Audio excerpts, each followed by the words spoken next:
Boys and girls, ladies and gentlemen, welcome back to another episode of Bet the Over. In this episode, I'm going to break down the wild card weekend and then the playoff bracket moving forward. Now, before we get into it, I must say this has got to be one of the best weekends of football I've seen in a very long time, if ever.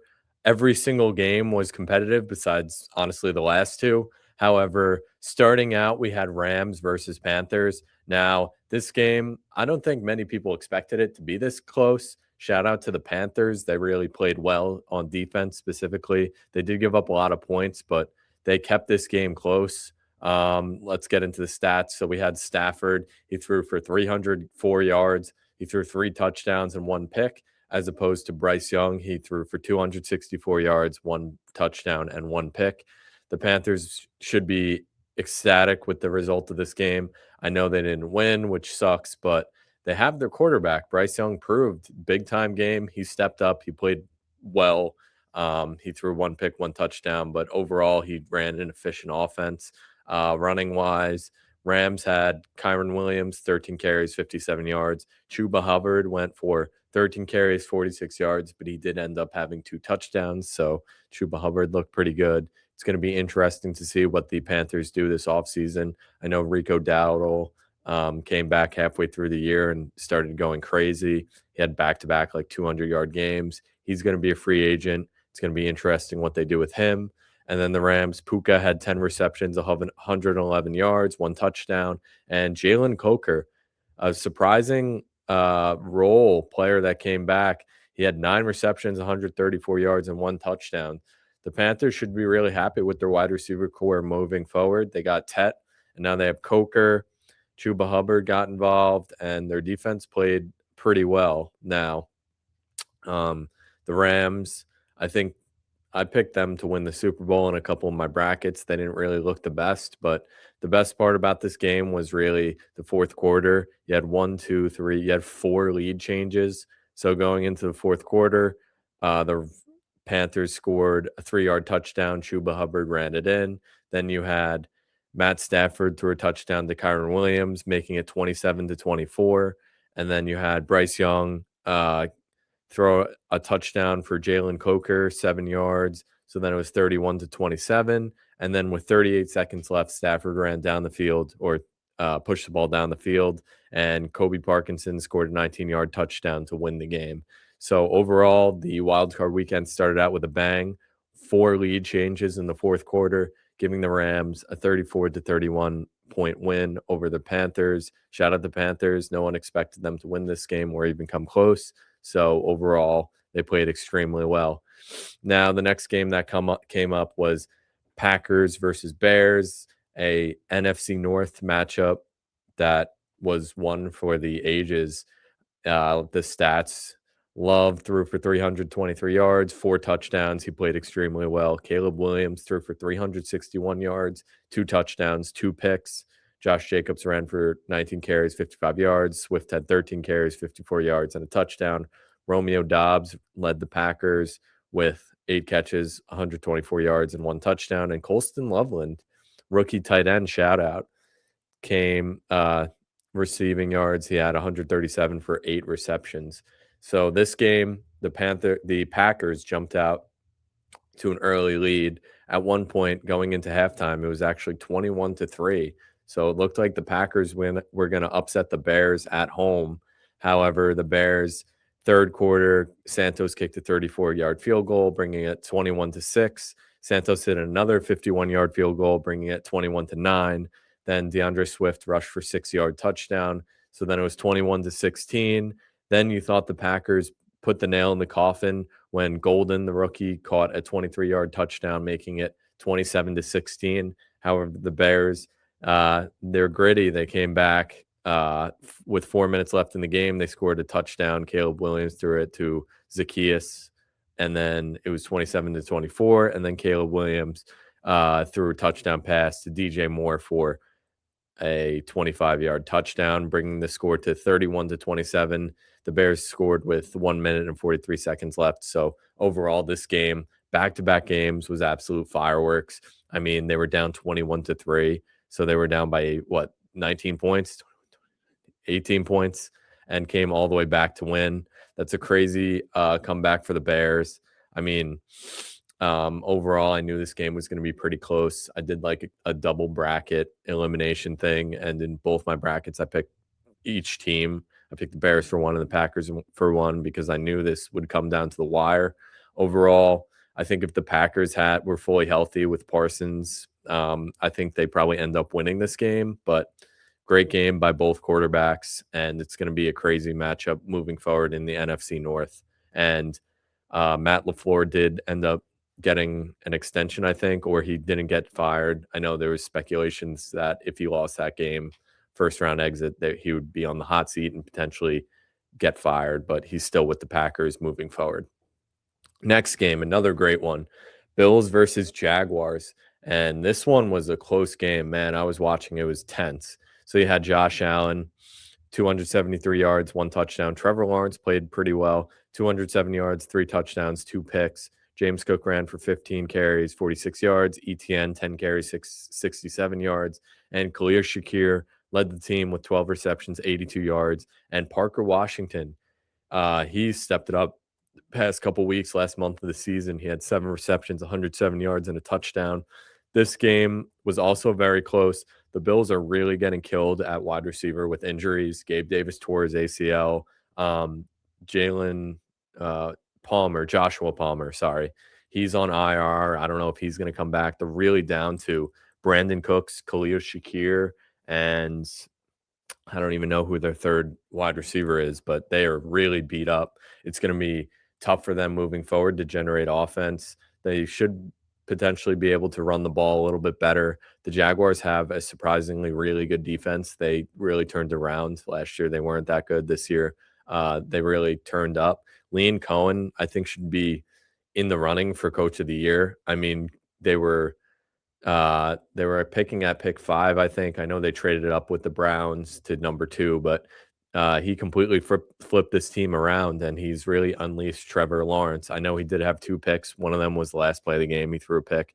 But overall, he's really unleashed his potential, and this team was just well coached throughout the entire season, defensively, offensively.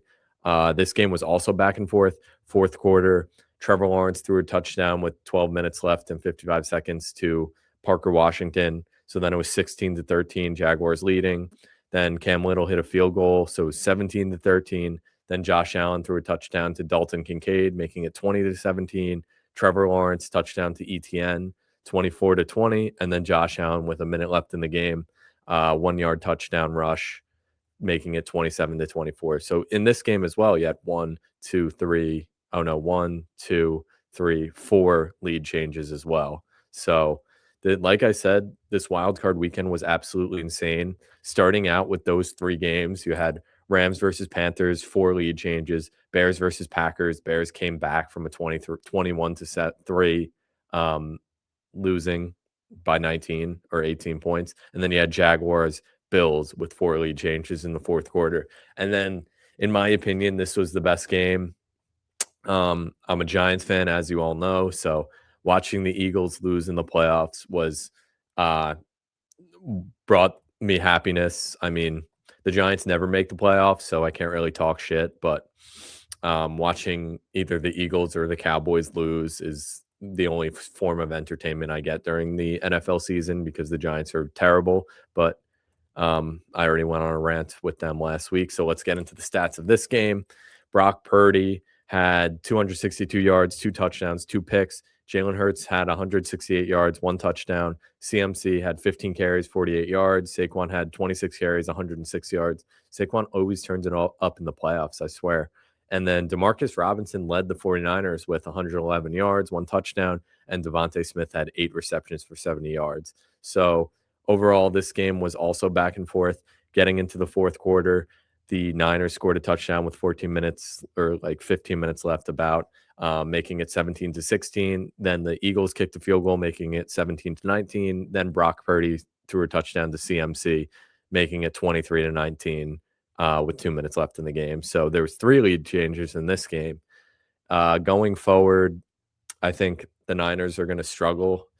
Shanahan's a great coach. I mean, I don't even think they should have won this game with the amount of injuries they have. Every good defensive player they have is injured. Fred Warner, Nick Bosa, a couple of their corners are out, I think. And then in this game, as we all know, George Kittle tore his Achilles. They're already light at wide receiver and tight end now. So it's going to be tough for the Niners moving forward. You can never doubt them because Shanahan's just such a great coach. But I mean, they don't have Ayuk. Ricky Pearsall was out. Now George Kittle's out. It's going to be really CMC runs the offense for this team. If he doesn't go, if the other team can stop him in the rushing game and the receiving game, the Niners are really going to struggle to generate offense. So it's going to be interesting to see them moving forward. Once again, another great game with 3 late changes. And then the last 2 games of the weekend were actually the 2 worst ones. So you had Patriots versus Chargers. Herbert threw for 159 yards, no touchdowns. Drake May threw for 268 yards, 1 touchdown, 1 pick. Herbert had the most rushing yards on the team, which is kind of crazy. Oh, and so did Drake May. He had the most rushing yards on the team as well. And then Lad McConkey led the team with 32 yards and 3 receptions. And Ramondre Stevenson had the most receiving yards. I feel like the stat line is completely inverted, where the quarterback has the most rushing yards and the running back has the most receiving yards. But anyway, this game was kind of dominated by the Patriots. The Chargers have like the worst offensive line in the league. I think that was horrendous. They do have a lot of injuries. Both their tackles were out. I know Joe Alt was out for the entire season, so that definitely didn't help. But Herbert was getting absolutely annihilated. They did just recently fire their offensive coordinator for the lack of production. Good win by the Patriots. They are just overall a solid team. Mike Vrabel really has it playing good football. It's going to be interesting to see their game next week. We'll get into that next after we break down this last game. So last game was also not the best one. It was Texans versus Pittsburgh Steelers and potentially Aaron Rodgers' last game of his career. So CJ Stroud threw for 250 yards, 1 touchdown, 1 pick. Woody Marks. Oh, I've never actually seen his first name. Jaquavius Marks, also known as Woody Marks, ran for 112 yards, 1 touchdown. And then Christian Kirk had 8 receptions, 144 yards, 1 touchdown. I'm so tight. I had him in fantasy last year because I thought he'd play good on the Texans. And of course, he plays good when the season or the fantasy season is over. Anyway, we had Rodgers threw for 146 yards, 1 pick. He didn't play very well. Jalen Warren had 12 carries for 43 yards, and DK Metcalf had 2 receptions for 42 yards. So overall, I mean, it was a close game up to the halftime. It was 7-6 at halftime.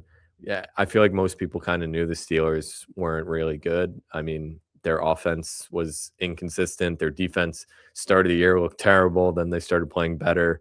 But just in the fourth quarter, the Texans scored 1 field goal, 1 fumble 6 from the Texans.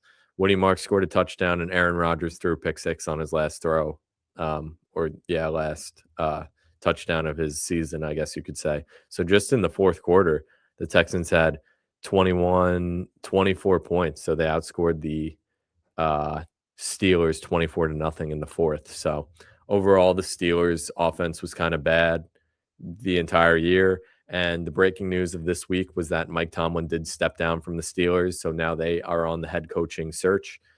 Overall, the whole AFC North is basically going to look completely different. The only coach that is left is Zach Taylor. We know Harbaugh's gone, as I've stated in a couple of videos, or a video coming out this week.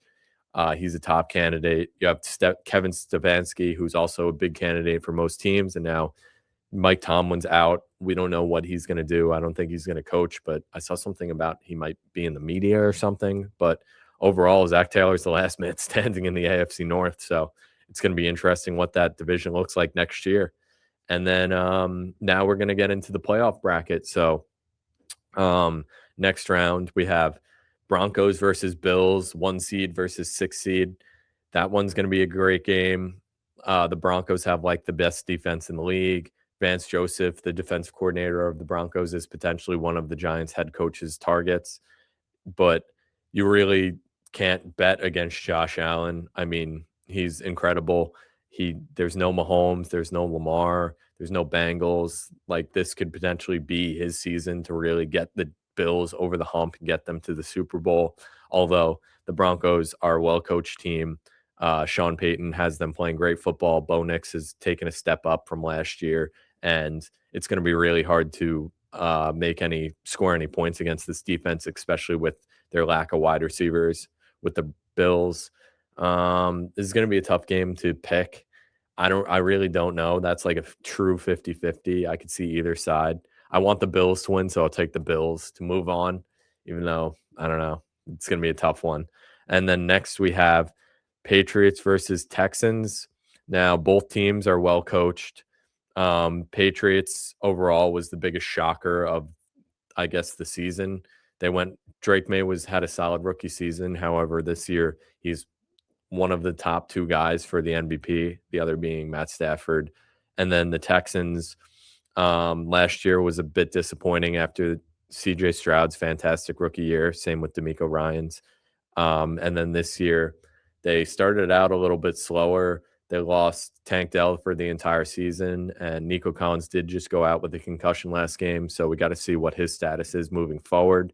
That could be a big impact because that's their true number one wide receiver. This game is also pretty close. All the teams left are obviously very good. They're here for a reason. But if I had to pick, I think this one's going to be an upset. I think the Texans defense is just so good. They completely shut out the Steelers. They are not the best offense, Pittsburgh, but the past month and a half, the Texans have absolutely locked up on defense, and CJ Stroud just needs to do enough. I still think he's a good quarterback.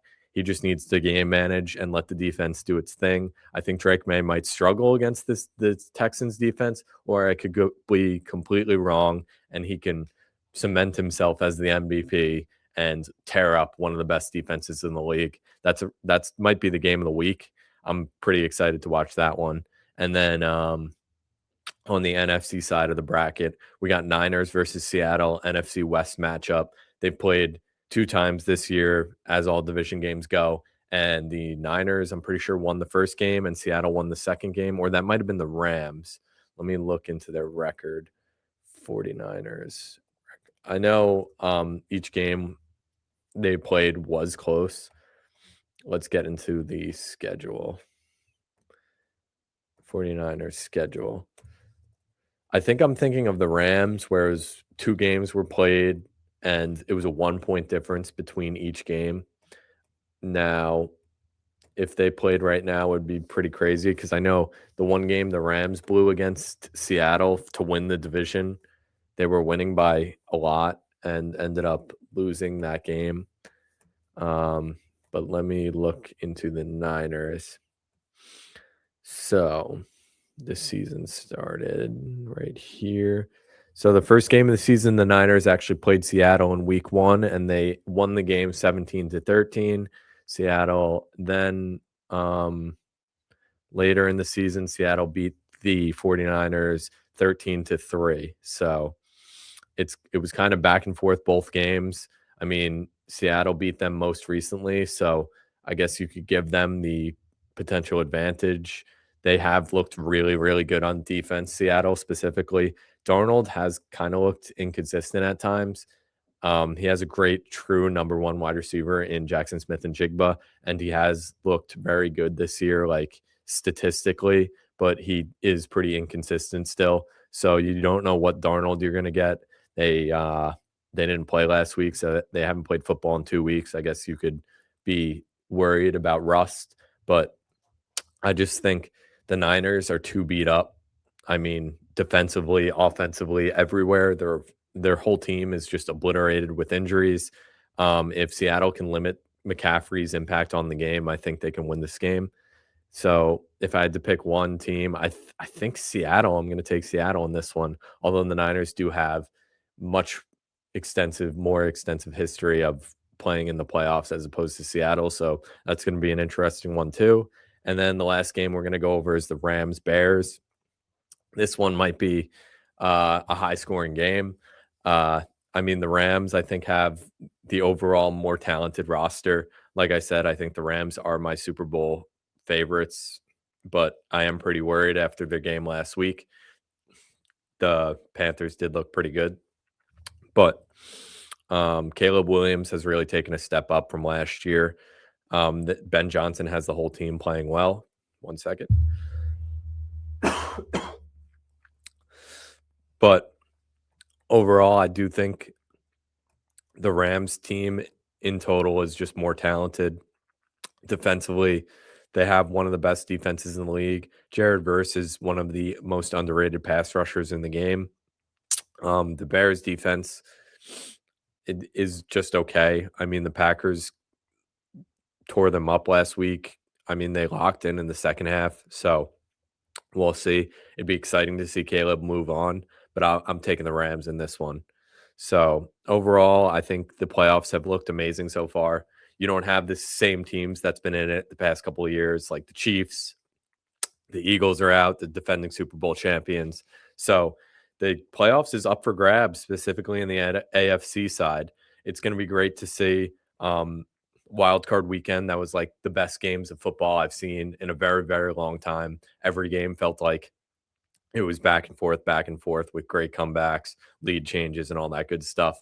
I'm excited to continue to watch the season progress.